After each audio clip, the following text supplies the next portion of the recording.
রাজ্যের সবে নির্বাচনী প্রক্রিয়া শেষ হয়েছে, বদলেছে রাজ্যের রং। কিন্তু আপনি আমি ঘরে বসেই হাতের মুঠোয় সমস্ত রকম খবরাখবর এক নিমিষে পেয়ে যাই কিছু মানুষের জন্যে। সমাজে তাদের উপস্থিতি থাকাতেই আমরা অনেকটা হয়তো সেফ এবং আগাম জানান পাই কি হচ্ছে আমাদের চারিপাশে। আজ আমার এই পডকাস্টে রয়েছে এমন একজন যার সাথে আপনাদের পরিচয় করানোর আমার কোনো দরকার নেই। আপনারা তাকে একজন পাড়ার সঞ্চালক থেকে শুরু করে টিভির পর্দা সচরাচর দেখে থাকেন। তিনি আমাদের সকলের প্রিয় মালবাজারের ছেলে সন্তু চৌধুরী।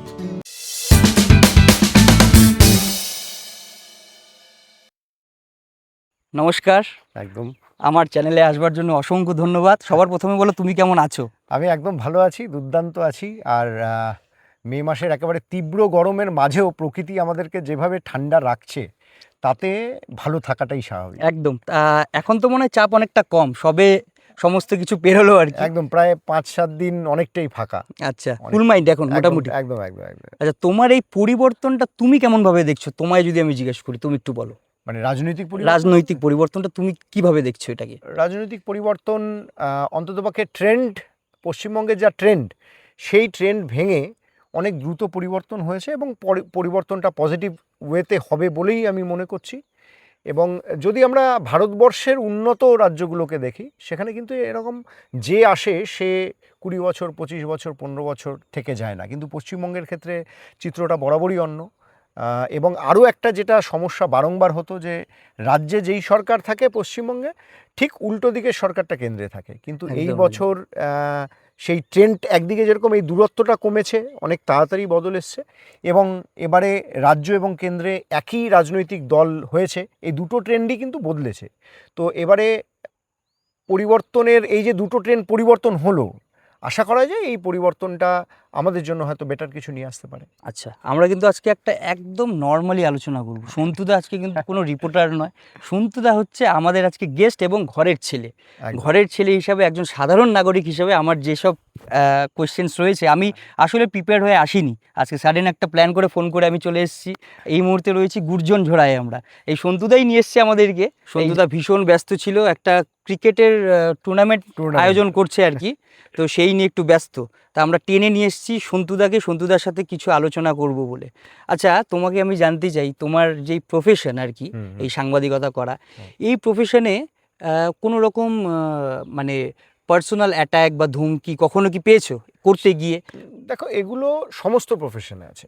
আচ্ছা, প্রথমত আমি একটু অ্যাড করে দিই যে সাংবাদিকতা আমার নেশা, ঠিক প্রফেশন নয়। মানে উত্তরবঙ্গ থেকে আমি যদি বলি, উত্তরবঙ্গটা তো বরাবরই একটা এমন জায়গা যেটার ক্ষেত্রে বহির্বিশ্ব বা যে আমাদের রাজ্য আছে, তারা ভাবে নামিব জলে নাছুই পানি, এই রকম একটা বিষয়। উত্তরবঙ্গের যে এই যে সাংবাদিকতা, আমি যদি ধরি, সাংবাদিকতা শুধু সাংবাদিকতা করে মানে তুমি গোটা লাইফ উতরে দেবে, সত্যি পেট চালানো ভাবাটা খুব কষ্টকর। তার জন্য তোমাকে পার্ট টাইম সাংবাদিকতা করতে হবে। যদি তোমার প্রচণ্ড রকম নেশা থাকে, সঙ্গে তোমাকে অন্য কিছু করতে হবে। তো সেটা আমাদের সবাইকেই করতে হয়। থ্রেডের ব্যাপার যেটা বললে, সেগুলো সবসময়ই থাকে। সবসময় থাকে বলতে যে কোনো প্রফেশনেই থাকে। তুমি আজকে যদি কোনো একটা পডকাস্টে কোনো বিতর্কিত প্রশ্ন এমনভাবে উত্থাপন করো যার উত্তরটা হয়তো কিছু লোকের পছন্দ হলো না, তাহলে তোমার কাছেও থ্রেড আসতে পারে। তবে আমি একটা জিনিসে বিশ্বাসী, এবং রিসেন্টলি আমার কিছু গুণীজনের সংস্পর্শে এসে আমি একটা কথাতে খুব বিশ্বাসী, not only journalism, sensitive journalism, এটা খুব দরকার। মানে শুধুমাত্র ব্রেকিং নিউজ করার জন্য জার্নালিজম নয়, শুধুমাত্র একটা সত্যকে সামনে আনার জন্য নয়, সেটা কতটা দরকারি, সেটা কতটা কাজে লাগছে, এবং মাস ক্রাউডের জন্য সেটা কতটা ফলপ্রসূ হবে, সেই সমস্ত বিষয়গুলো কিন্তু দেখে নিয়ে সেন্সিটিভ জার্নালিজম করাটা খুব বেশি দরকার রয়েছে। এবং সেটা যারা করতে পারছে তাদেরকে আমি কুর্নিশ জানাই। একদম। কিন্তু আমরা কিছু কিছু নিউজ পোর্টাল দেখি, কিছু কিছু নেতাদের, কিছু প্রিয় সংগঠনের খুব তারা নিউজ কভার করেন, তাদেরকে প্রচারের আলোতে নিয়ে আসার একটা চেষ্টা করে।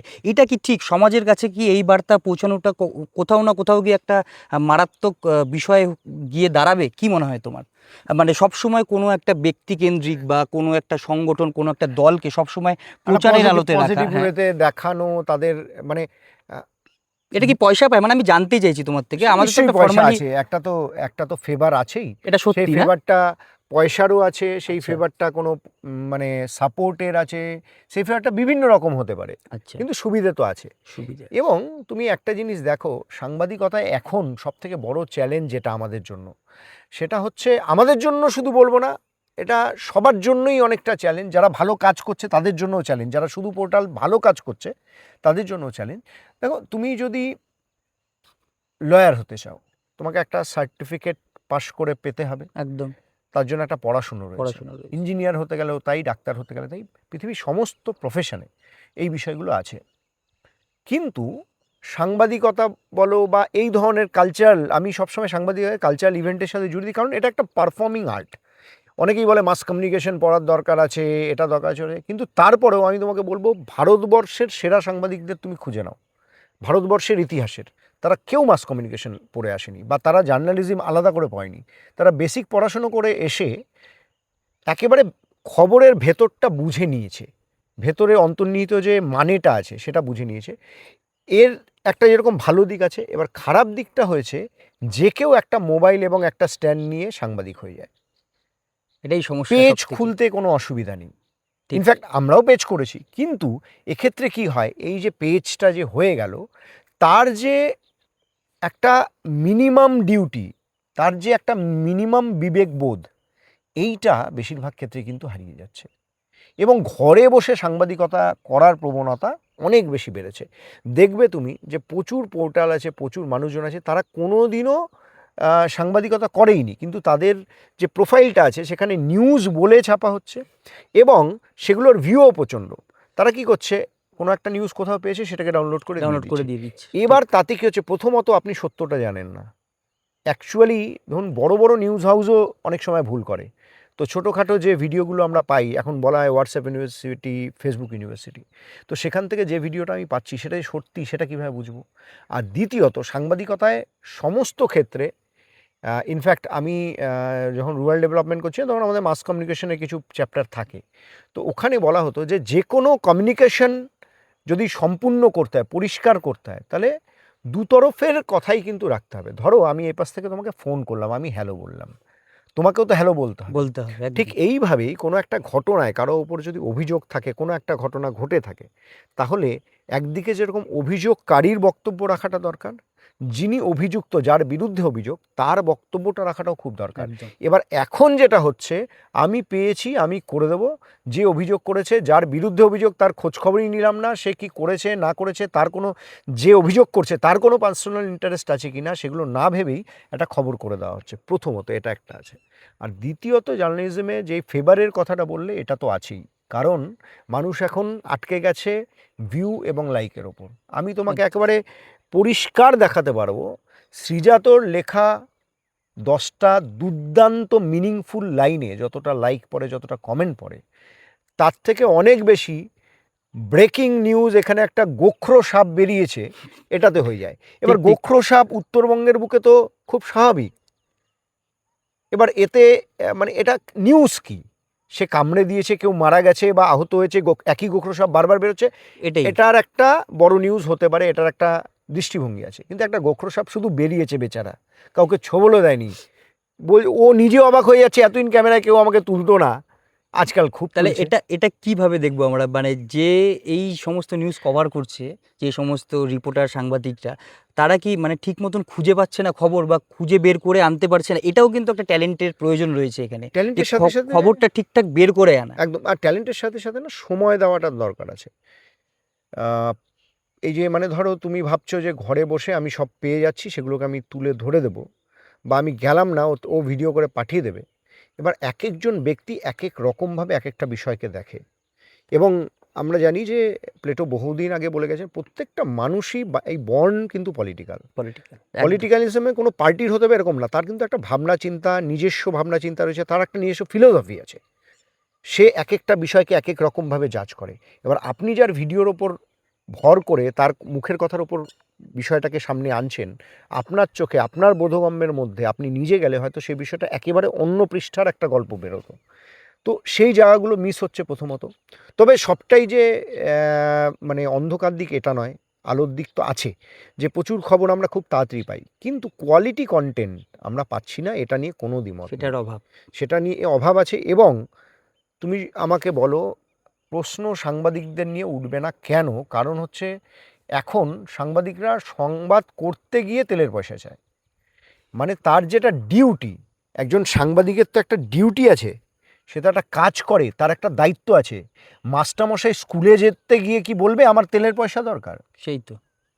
একজন ইঞ্জিনিয়ার, সে একটা ভাঙা রাস্তা, তার ডিউটি ভাঙা রাস্তাটা ঠিক করা, সে বলবে অত দূর পৌঁছে আমি কাজ করলে আমাকে আলাদা করে টাকা দিতে হবে? এটা কি তার মানে ডিউটি রোস্টারের মধ্যে আছে? নেই তো। অথচ সাংবাদিকরা খবর করবে, তার জন্য তাকে সব রকম সুযোগ সুবিধা দিতে হবে। এবং এটা খুব ন্যাকেড শো হয়ে গেছে এখন, মানে হাত পেতে টাকা নেওয়া, এই বিষয়টা অনেক বেশি এসছে। এবং এক্ষেত্রে যে সমস্যাটা হয়েছে, এটা একটা মিউচুয়াল আন্ডারস্ট্যান্ডিংয়ের মধ্যে চলে এসছে। মানে এটা কমন হয়ে গেছে, আমি একটা common হয়ে প্রেস গেছে। কনফারেন্স ডাকলাম মানে আমাকে টাকা দিতে হবে হ্যাঁ, তাদেরকে। এই একটা বিষয় কিন্তু অত্যন্ত দৃষ্টিকটু। এটা এবং এই ফাঁদে যে আমরা নেই, এটা কিন্তু আমি বলছি না। এই ফাঁদে যে আমরা, ধরো র মানি, এই বিষয়গুলো তো অস্বীকার করার কোনো জায়গা নেই। র মানি যদি তোমাকে কেউ দেয়, তুমি এখানে বসে আছো, আশেপাশে কেউ নেই, 500 টাকা মাটিতে পড়ে আছে, এখান থেকে প্রায় 5-10 কিলোমিটার দূরে থানা, সেখানে গিয়ে তুমি 500 টাকা জমা দেবে না নিজের পকেটে রাখবে? সেই তো। অনেকগুলো হ্যাজার্ড আছে। এবং গা ভাসানোর যে মানুষের যে প্রাকৃতিক অভ্যেস, সেটা তো আছেই। আমরা বড় গা ভাসাতে পছন্দ করি। আমরা যখন যেই দল আসে, তুমি দেখেছো নিশ্চয়ই, এই যবের থেকে বিজেপি এসছে, তবের থেকে যারা একসময় কোনো অসুবিধাই ছিল না, তাদের এখন আবার তাদের বলছে 10 বছর ধরে আমি শ্বাস নিতে পারছিলাম না, আমাকে এই এই একটা বলেছে, ব্যাপার তো আমাকে আছে। এত টাকা চেয়েছে, আমি ভাগ্য ভালো দিইনি। সঠিক সময়ে সঠিক কথা না বলাটাও অপরাধ। এবং যখন কোনো প্রতিবাদ হয়, তখন সামিল না হওয়াটাও অপরাধ আমি মনে চুপ করি। করে থাকাটা আরো বেশি অপরাধ। সেই। আমি একটা কথায় খুব বিশ্বাসী, যে দুর্বৃত্তদের কাজে সমাজ ধ্বংস হয় না। যারা সমাজের শিক্ষিত মানুষ, তাদের যে এই যে চুপ করে থাকার অভ্যাস, তাতে সমাজ আরো বেশি নষ্ট হয়। একদম একদম। তাতে দুটো জিনিস হয়, একটা হচ্ছে প্রতিবাদী কণ্ঠস্বর বসে যায় এবং মানুষ ভরসা হারিয়ে ফেলে। কারণ যে দুর্বৃত্ত আছে, তাকে মানুষ একটা চোখে দেখে, একটা ভালো ছেলেকে আরেকটা চোখে দেখে। এবার যেই শিক্ষিত সমাজের প্রতিনিধি, সে যদি আওয়াজ না তোলে, তখন তাকেও কিন্তু ওই বিপরীত দলেই ধরে নেওয়া হয়। এবং এই ধরে নেওয়ার ফলে মানুষের মধ্যে একটা সার্টেন ফিলোসফি তৈরি হয় যে এরা এরকমই। শিক্ষিত সমাজের যে এই একটা বাইনারি তৈরি হয়ে গেছে, এই বিষয়টা নতুন করে ঠিক করার প্রয়োজন আছে। মানুষের খোলামেলা কথা বলার প্রয়োজন আছে। যেটাকে ভালো লাগে না, সেটার একটা দিক সামনে বলার প্রয়োজন আছে। একদম। যে আমাদের বাড়ির সম্পর্কগুলোই তো এখন অনেকটা এইরকম হয়ে গেছে না? এখন কেউ কি বলে আজকে তোমার রান্নাটা খারাপ হয়েছে? কেউ বলে না। সেই সেই। অথচ বউকে আগে, বলতেও মানুষ ভয় পায়। হ্যাঁ, বাড়ির লোককেই বলতে ভয় সেই পাচ্ছে। তো। আর আগে তো আমি যতটুকু, আমার বাড়ির থেকে যদি মা বাইরে যেত, বাবা তো কাজে বেরোতো, বাবার গ্যারেজ ছিল, তো আমার খাবারের জন্য কোনোদিনও ভাবতে হয়নি। আশেপাশে বাড়িতে মানে মা যা রান্না করে তার থেকে বেশি আসতো, দু বাড়ির আচ্ছা। থেকে মাছ এসে, 3 বাড়িতে এসে। এবং তখনও যদি কাকিমার কিছু খাবারে তোমার মাছের ঝোলটা ভালো, এটা বলার মতো একটা সাহস ছিল, এবং সেটার গ্রহণযোগ্যতাও ছিল উল্টো দিকের মানুষ। উল্টো দিকের মানুষ, আমরা এটাই তো হওয়া বড্ড উচিত। বেশি চেপে যাচ্ছি আমরা। এই চেপে যাওয়ার ফলে, মানে এই দেখো লিঙ্কটা দেখো, আমরা কোথায় এসেছি। আমাদের পার্সোনাল রিলেশনগুলো এইভাবে ক্ষয়িষ্ণু হতে হতেই কিন্তু আমরা এমন একটা মানুষ হয়েছি, যারা হাত পেতে 500 টাকা নিতে আর দ্বিধাবোধ করি না। তো এই সবগুলোর পেছনে তো পরিবেশ একটা বড় কাজ করে। তবে এটাকে ঠিক করার প্রয়োজন আছে। এবং সাংবাদিকতার ক্ষেত্রে আমার মনে হয় অ্যাটলিস্ট একটা বেসিক রুলস, বেসিক একটা আইন আনার খুব দরকার আছে। না হলে মানে একটা সময় এসেছিল করোনার সময়, সবাই শেফ, হুম, তখন সবাই ডান্সার, এটাতে কারো ক্ষতি হয়নি। সেই। কিন্তু ওপেন প্ল্যাটফর্মে, ওপেন সমাজে সবাই সাংবাদিক, এবং সবাই নিজের পার্সিউটাকে সামনে নিয়ে আসছে এবং নিজের মতো করে সেটাকে প্রেজেন্ট করছে, এবং সেটার কোনটা গ্রহণযোগ্য হবে তুমি কিন্তু জানো না। খারাপটাও অনেক বেশি গ্রহণযোগ্য হয়েছে, এবং তাই হয়তো আমাদের খারাপ পুলিশ দেখতে টিভিতে ভালো লাগে, আমরা ঠিক। হিরোকে গুন্ডা দেখতে পছন্দ করি। আমাদের রিসেন্ট টাইমে যত সিনেমা আছে দেখো না, তাদের মধ্যে বড় বড় সিনেমা, 1000 কোটি 1500 কোটি সিনেমা তাই তো। হচ্ছে, তাতে হিরো হচ্ছে একজন বদমাশ, এবং তার কোনো ইসে নেই, মানে তার নিজস্ব কোনো এথিক্স নেই। অথচ তারপরেও তার জন্য সিনেমা হলে এবং সিনেমার বাইরে আমরা সিটি মারছি, নাচছি, তার ফ্যান হয়ে যাচ্ছি। আমাদের উত্তরবঙ্গ থেকে নতুন ক্যাবিনেটে অনেকে জায়গা পেয়েছে।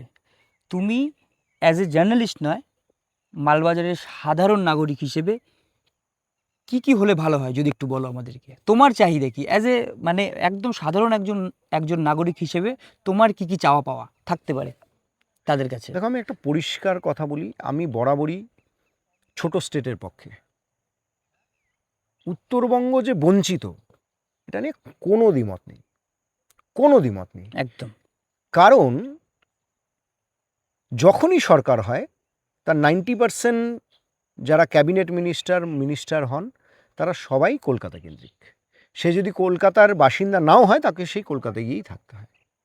এবার উত্তরবঙ্গের যে এই না পাওয়া, আমি আশা করব যে উত্তরবঙ্গের এই না পাওয়াটা অনেক বেশি লাঘব হবে এবং কোথাও না কোথাও এখন যেই সরকার এসছে ক্ষমতায় তারা বরাবরই ছোট স্টেটের পক্ষে। যদি অন্য কিছু নাও হয়, আমি চাইব উত্তরবঙ্গকে ইউনিয়ন টেরিটরিতে করা হোক বা ওই 6 শিডিউলের আন্ডারে এনে কিছু একটা করা হোক, যাতে উত্তরবঙ্গের বুকের মানুষকে মুখ্যমন্ত্রীর সাথে দেখা করতে হলে 2000 টাকা খরচা করে কলকাতা যেতে না হয়, যেখানে আমার কাজগুলো আমি খুব কাছে করতে পারবো। এটা খুব দরকার, কারণ আমার এখান থেকে গুয়াহাটির ডিস্টেন্স কম রাদার দেন কলকাতা। তো উত্তরবঙ্গের এই একটা সমস্যা আছে। আর যদি তুমি বলো সার্বিকভাবে, আমার কথায় তুমি আগেও শুনে, সার্বিকভাবে আমি যেটা চাইবো, শুধু মালবাজার নয়, শুধু জলপাইগুড়ি নয়, শুধু পশ্চিমবঙ্গ নয়, প্রাথমিক শিক্ষা ঢেলে সাজাতে হবে। এটা কিন্তু শেষ হয়ে গেছে, প্রাথমিক শিক্ষা শেষ হয়ে গেছে। আগে আমরা যখন, আমি নিজে ছাতু স্কুল থেকে পড়েছি, ছাতু স্কুল মানে তখন আইসিডিএস হয়তো হয়নি, আমি জানি না তখন ছিল কি নাম, আমাদের ছাতু দেওয়া হতো, ওই অ আ ক খ শেখানো হবে, একটু নাচানাচি হতো, আমরা গান করতাম। আমিও মিড ডে মিল স্কুলেরই ছাত্র, হ্যাঁ, বাংলা মাধ্যমে। তো ওইখানে হয়ে তারপর 1 2 3 4, তখন তো এরকম ছিল না লোয়ার কেজি আপার কেজি নার্সারি এসব ছিল না, ওই ছাতু স্কুল, তারপর 1 2 3 4 আমি সেই বাংলা মাধ্যমে পড়েছি। এবং তখন এই যে আমি যে পড়ছি, I was a proud student. আমাদের সবসময় কথা চলতো ওই বেসরকারি স্কুলে যারা পড়ে তাদের সাবজেক্টে ডেপথ হয় না, একদম কথায় বলতো সবাই। সরকারি স্কুলের টিচাররা আছে তেমন, যারা তোমাকে ভেতর থেকে শেখাবে, যেটা শিখবে সেটা ভুলবে না, একটা কনফিডেন্স একটা কনফিডেন্স আছে। আমরা, ওরা ইংলিশ বলে ঠিকই কিন্তু ভুল বলে গ্রামারে, এইরকম একটা ব্যাপার। মানে ইংলিশ মিডিয়ামে এবং বাংলা মিডিয়ামে তখন একটা টাসেল ছিল, ইংলিশ মিডিয়াম খুব কম এবং সেগুলোতে প্রচুর টাকা পয়সা লাগতো, এখনও লাগে। তো ওই যে কনফিডেন্সটা এখন যে অবস্থা আছে, মানে একসময় খুব প্রাউডলি বাবা মারা সেখানে পড়াতো। এবং আমি এটা বলছি না যে আমার বাড়ি মধ্যবিত্ত ছিল বলে, অনেক হাই স্ট্যান্ডার্ড বাড়ির ছেলেমেয়েরা কিন্তু প্রাইমারি স্কুল গভর্নমেন্ট স্কুলে পড়তো এবং তারাও ঠিক একইভাবে পড়তো যেভাবে আমরা পড়তাম। কিন্তু আজকের দিনে দেখো, একেবারে পিঠ থেকে যাওয়া মানুষটা, যার কাছে আর কোনো উপায় নেই, সে ছাড়া বাকি সবাই তার সন্তানদের প্রাইভেট স্কুলে পড়াচ্ছে, কষ্ট করে হলেও। কেন? আমার প্রশ্ন হচ্ছে কেন? প্রথম কথা হচ্ছে, যারা উচ্চশিক্ষিত, যাদের সব থেকে বেশি ক্রেডিট আছে, তারাই তো সরকারি পরীক্ষা দিয়ে চাকরিটা পেয়েছে। কেউ সরকারি চাকরি ছেড়ে বেসরকারিতে করবে না, এটা খুব সত্যি কথা। তাহলে 100 ওই টিচারদের কোয়ালিটি নিয়ে কোনো প্রশ্ন নেই। তাহলে কি প্রশ্ন আছে? প্রথমত ইনফ্রাস্ট্রাকচার, দ্বিতীয়ত একটা মূল্যায়ন। এই দুটোকে ঠিক করতে হবে। স্কুলগুলোর মূল্যায়ন না থাকায়, প্রাইমারি স্কুলগুলোতে আমি দেখেছি, এরকমও বহু জায়গায় হয়েছে, 6 জন টিচার 30 জন স্টুডেন্ট, তো 2 দিন 3 দিন 2 দিন 3 দিন করে আসছে, তুমি দেখবে খবরে অহরহ হয়ে এসছে। কিন্তু এর পেছনে কিন্তু শুধু টিচাররা দায়ী নয়, সিস্টেমের কোনো মনিটরিং নেই। তুমি ভাবো, তুমি যদি অন্য কোনো একটা বিষয়ে কাজ করো, অন্য কোনো সাবজেক্টে কাজ করছো বা একটা বেসরকারি সাবজেক্ট, তোমার প্রতিদিন নির্দিষ্ট সময় ঢুকতে হবে, নির্দিষ্ট সময় পরে বেরিয়ে আসা আছে, তোমার প্রত্যেক দিন কাজের একটা মূল্যায়ন আছে, মাস শেষে তোমার একটা কাজের রিপোর্ট আছে, বছর শেষে তোমার একটা ইনক্রিমেন্টের জন্য তোমার একটা মূল্যায়ন আছে। এই জায়গাটা কিন্তু সরকারি ব্যবস্থার মধ্যে একেবারেই নেই, এবং না থাকার জন্য কিছু মানুষ করছে না, আর কিছু মানুষ করার চেষ্টা করে অন্যদের বিরাগ ভাজনাচ্ছে, তাই সেও হাত তুলে দিচ্ছে। নতুন যারা টিচার আমার বয়সী বা আমার থেকে যারা কম বয়সী, তাদের মধ্যে আমি অনেক কারো দেখেছি তারা প্রবলভাবে চেষ্টা করেছে, কিন্তু সিস্টেমটাই এমন হয়ে গেছে যে তারা সিস্টেমের মধ্যে থেকে ওইটাকে আর বদলাতে পারছে না। একজন টিচার, যে আমি নাম বলবো না এখানে, নাম বললে বিতর্ক হবে, তখন বলবে যে এটা হবে না, আমার পরিচিত একজন টিচার আমার থেকে ছোট, সে একটা প্রাইমারি স্কুলে গিয়ে তার ভোল পাল্টে দিল। যেখানে কেউ পড়তে আসতো না সেখানে 70-80 জন স্টুডেন্ট আসা শুরু করলো। আচ্ছা, সেই বাচ্চাগুলিকে ওর সাধ্যমতো বিভিন্ন মনীষীদের জন্মদিন করার থেকে আরম্ভ করা, যোগা দিবস পালন করা, ড্রয়িং কম্পিটিশন এসব করা শুরু করলো। স্কুলটাকে একটা স্ট্যান্ডার্ড জায়গায় নিয়ে আসার পরে ওই স্কুলে যারা স্কুলে আসতো না তাদের বদলি হলো শুধুমাত্র ওই টিচারটার, আচ্ছা, তাকে বদলি করা হলো। মালবাজার থেকে তাকে বদলি করা হলো ওদলাবাড়িতে। আমি বদলির বিপক্ষে নেই, বদলি হতেই পারে। হতেই পারে। কিন্তু এর পরে যে মানসিকতাটা এলো, তাকে সবাই শুভেচ্ছা জানিয়ে বলল, আরে ওই স্কুলে যাচ্ছে, ওই স্কুলে তো স্টুডেন্টই নেই, পড়াতে হবে না গেলেও হবে। এটা সরকারি আধিকারিক তার সহ টিচাররা তাকে বলছে, আর সে অবাক হচ্ছে যে আমি তো এটা চাইনি, আমি তো স্টুডেন্ট চেয়েছি, কি আমি মারাত্মক! চেয়েছি পড়াতে চেয়েছি। কিন্তু এই ধরনের কথা কিন্তু প্রতিনিয়ত ঘুরে ফিরে, আরে ওই স্কুলে যাও না, ওই স্কুলে কিছু নেই, যেতেও হবে না, কেউ কিছু বলবে না, স্টুডেন্ট নেই। অথচ নতুন প্রজন্মের যারা শিক্ষক তারা কিন্তু পড়াতে চায়, তারা নিজেদের কর্তব্যটা পালন করতে চায় এবং তারা চায় যে বেতনটা আমি নিচ্ছি তার একটা যে ফেরত দেওয়া, যে আমার সামাজিক কর্তব্য সেটা যাতে আমি করতে পারি, তার জন্য তারা উদগ্রীব। কিন্তু ওই সিস্টেমটা না বুড়ো হয়ে গেলে পরে ওই ধরো ওই পিলারটার মতো যদি পুরনো যখন হয়ে যাবে তখন এই পিলারটাকে প্লাস্টার দিয়ে ঠিক করা যাবে না, কারণ ভেতরটাই ক্ষয়ে গেছে। হয়ে গেছে। তখন ওটাকে ভেঙে দিয়ে একটা নতুন করে তৈরি করতে হবে। প্রাথমিক শিক্ষা যদি ঠিক করতে আমরা না পারি, ভারতবর্ষের আগামী দিনে, ভারতবর্ষের খবর আমি অতটা জানি না, কোথায় প্রাইমারি স্কুল কী আছে জানি না, কিন্তু পশ্চিমবঙ্গ এবং এই দিককার মধ্যে প্রাইমারি স্কুলগুলোর অবস্থা যদি না শোধরায়, তাহলে জেনারেশন বাই জেনারেশন চাকরি নেই বলে কানবে, কিন্তু চাকরি থাকা সত্ত্বেও সে নিজেকে সেই কোয়ালিটিতে নিয়ে যেতে নিতে পারবে পারবে না। না। আমাদের উত্তরবঙ্গর পরিস্থিতি আরও খারাপ, কারণ আমাদের চা বাগান এরিয়াতে মানে এই যে শিক্ষা ব্যবস্থা এগুলো না হলে তো তারা এফোর্ড করতে পারবে না। এবং আরও একটা খুব গুরুত্বপূর্ণ বিষয় রিক, মানে আমার মনে হয় যেটা, যে প্রতিনিয়ত চা বাগানের আদিবাসী মানুষগুলোকে বাংলায় পড়তে বাধ্য করা হয়েছে। এটা সব থেকে ডিসক্রেডিট আমাদের শিক্ষা ব্যবস্থার। এর থেকে খারাপ কিছু হতে পারে না। যেই বাচ্চাটা হিন্দি পর্যন্ত ঠিকঠাক বলতে পারে না, তাকে বাংলা শিখতে হবে, এবং বাংলা পড়ে সে লিখতে পারে না, তারপরে 2-3টে ক্লাস তো এমনি পাস করে যায়, তারপরে একটা সময় গিয়ে ফ্রাস্ট্রেটেড হয়ে পড়াশুনো ছেড়ে দেয়, বা যেই ওই কম্পালসারি পাস্ট এইটের পরে যখন সে পৌঁছচ্ছে, তারপরে চোখ মানে লোকচক্ষুর ভয়ে যে এবার তো বলবে ফেল করবে, তার ভয়ে সে স্কুলে গেল না। এই সিস্টেমটার আমি বিরোধী। তাদের জন্য আরও বেশি লিবারাল হতে হবে, তাদের জন্য তাদের ভাষায় পড়াশোনার ব্যবস্থা করতে হবে, এবং এই যে মানে বাচ্চাদের থেকে শিক্ষার যে ভয়টা, এটাকে তুলে দিতে হবে। কারণ একটা বাচ্চা যখন স্কুলে যাচ্ছে, 100টা বাচ্চা একটা ক্লাসে পড়ছে ধরো এভারেজলি, সেই 100টা বাচ্চা ইঞ্জিনিয়ার হবে, ডাক্তার হবে, বড় ব্যবসায়ী হবে, সেই 100টা বাচ্চাই কি ডাক্তার বা ধরো কোথাও একটা জীবনের পথে সফল হবে? হবে না তো। একদম। কিন্তু কেন স্কুল যাওয়াটা দরকার বলো তো? অন্ততপক্ষে ও যতক্ষণ স্কুলে আছে 10টা ভালো কথা শুনবে, সে একটা সেফটি নেটের মধ্যে আছে। স্কুলের ভেতরে তো সিগারেট খেতে পারবে না, স্কুলের ভেতরে একটা মারামারি করতে পারবে না, খারাপ কথা বলতে পারবে না, খারাপ পরিবেশে যেতে পারবে না। স্কুলে থাকার সব থেকে বড় ক্রেডিট হচ্ছে এটা, যতক্ষণ ও স্কুলে আছে ও একটা সেফটি নেটের মধ্যে আছে, ও যা শুনবে, যা বলবে, যা শিখবে সবটাই ভালো। এবার ওই যে বল না, ভালো জিনিসের মধ্যে থাকলেও ভালো হওয়া যায়, ও থাকতে থাকতে ভালো হবে। তাই কেরিয়ার তো অনেক পরে আসবে, সে ভবিষ্যতে কি করবে সেটা কি ক্লাস 2, 5, 4 ঠিক হবে? হবে না তো। কিন্তু ওই যে পরিবেশটা, ওটা খুব দরকার। কিন্তু এই যে ভাষাগত বিবিধতার জন্য হোক, ভয়ের জন্য হোক, এবং আরও একটা যেটা বলছি যে সরকারি শিক্ষা ব্যবস্থার অবস্থা খুব খারাপ, এবং বেসরকারি শিক্ষা এফোর্ড করতে না পারার জন্য শিক্ষা ছেড়ে দিতে হচ্ছে। এবার সেই বাচ্চাটা যে সিস্টেমের মধ্যে থেকে পড়াশুনো করতে পারলো না, কালকে গিয়ে তোমাকে রাস্তায় ধরে চাকু দেখিয়ে তোমাকে যদি লুট করে, তাহলে কি শুধু তার দোষ, না সিস্টেমেরও দোষ আছে? গভীর চিন্তা ভাবনা, এটা এটা তো খুব একদম ভাবার বিষয়। আচ্ছা দাদা, তোমাকে যদি এখন বলা হয় তুমি এই মুহূর্তে আমাদের এই চত্বরের সুপ্রিমো, হুম। তোমাকে যদি ঠিক করতে বলা হয় জার্নালিজমের ক্ষেত্রে লোকাল নিউজ পোর্টালদের কি কি করা উচিত, তুমি কি কি করবে ঠিক বলো?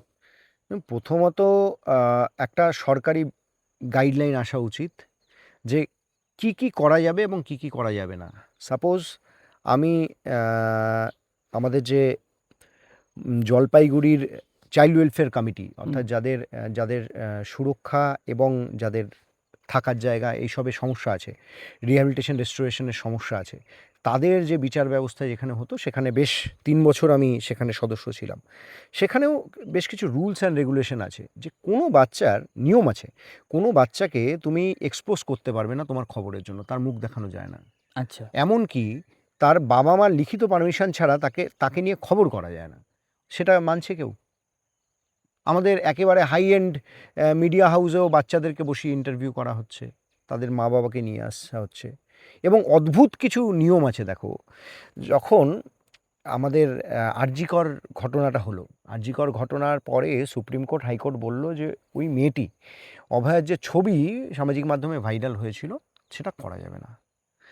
কিন্তু যেই ওর মা ভোটে দাঁড়ালো, নিয়ম পরিবর্তন হয়ে গেল, তার আইডেন্টিটি কিন্তু পুরো এক্সপোজ হয়ে গেল। তাহলে এক্ষেত্রে কোনটা ঠিক কোনটা ভুল?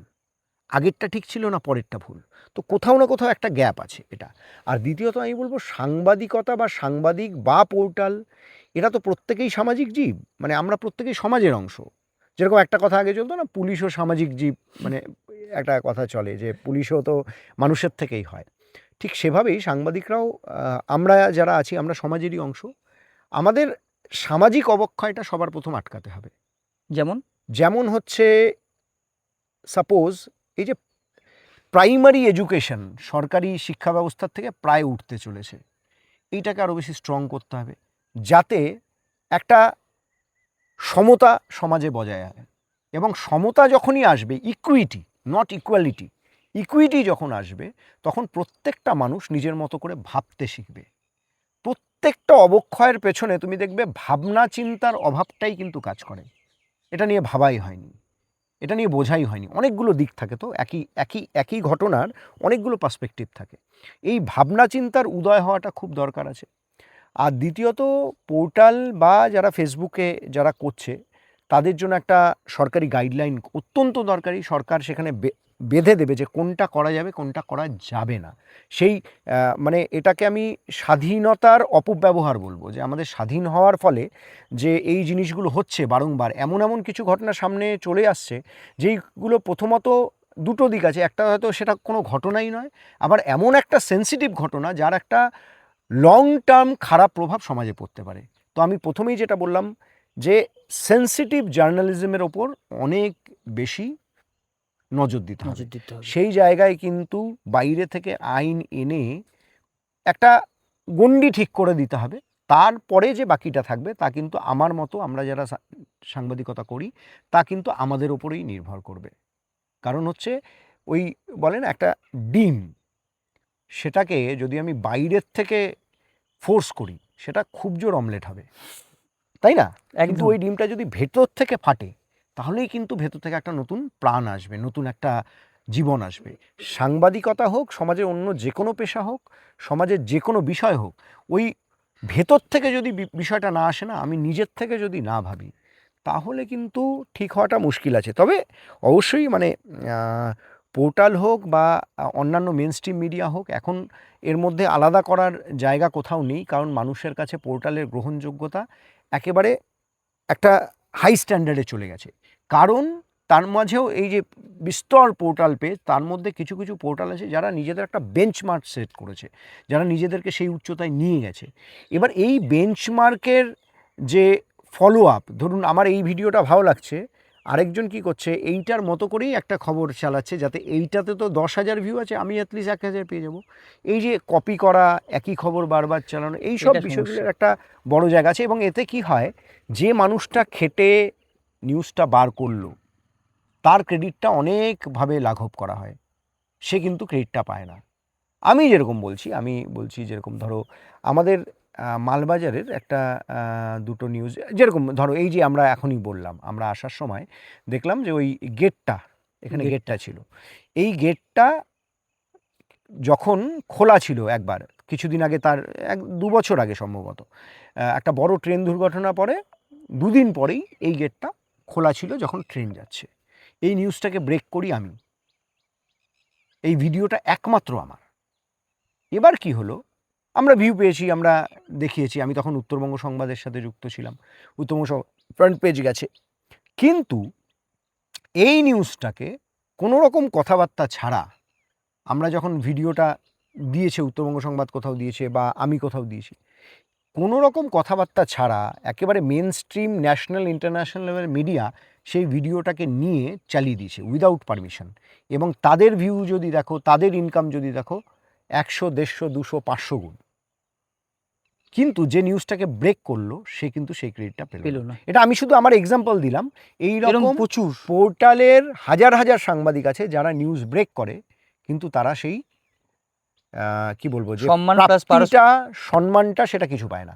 তো এক্ষেত্রেও সরকারি গাইডলাইন খুব দরকার, যেখানে মানে এই যে পোর্টাল থেকে যারা একটা স্বচ্ছভাবে কাজ করার চেষ্টা করছে, সাংবাদিকতায় আসার চেষ্টা করছে, তাদের যে প্রাপ্য সম্মান সেটাও কিন্তু সরকারি গাইডলাইন এলে পরে তাদের জন্য অনেক বেশি সুবিধা হবে।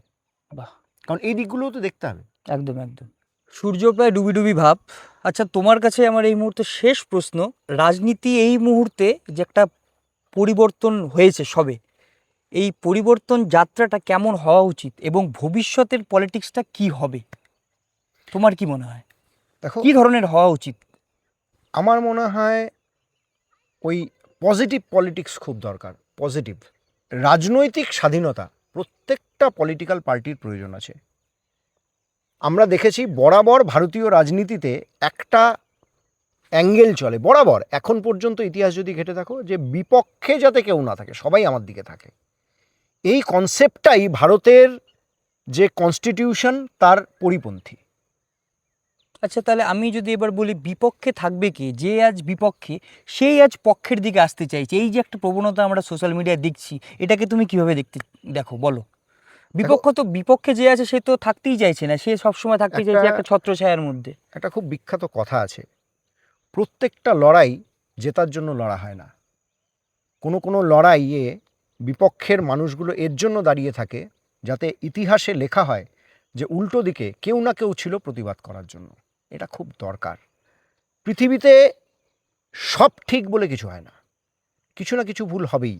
মানুষ মাত্র ভুল হবে, ভগবান এসে তো পলিটিক্স করবে না। মানুষ মাত্র ভুল হবে, তার বিরুদ্ধে প্রশ্ন হবে, তার উত্তর চাওয়া হবে, এটা থাকবেই।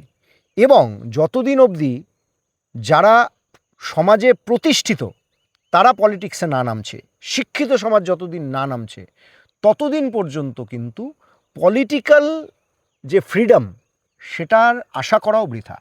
আমরা কাদের দেখি পলিটিক্স করে? যাদের কিচ্ছু নেই, যারা একসময় ঘুরে বেড়াতো। ভারতবর্ষের ইতিহাসে খুব গুটি কয়েক নেতানেত্রী বাদ দিলে সবার বিরুদ্ধে ক্রিমিনাল কেস আছে। সবাইকে আমরা বিভিন্ন জায়গায় দেখেছি এক সময় এক কথা বলতে, এখন অন্য কথা বলে। যেই এই পরিবর্তন আসছে গত 10 বছর থেকে, তারা নাকি শ্বাস নেয়নি, এরকম এসছে তো কথা। এই জায়গাটা তখনই ঠিক হবে যখন শিক্ষিত ছেলে, যাদের নিজস্ব একটা ইনকাম সোর্স আছে, তারা পলিটিক্সে আসবে। না হলে পরে যারা আসবে তারা শুধু কামাই করতে আসবে।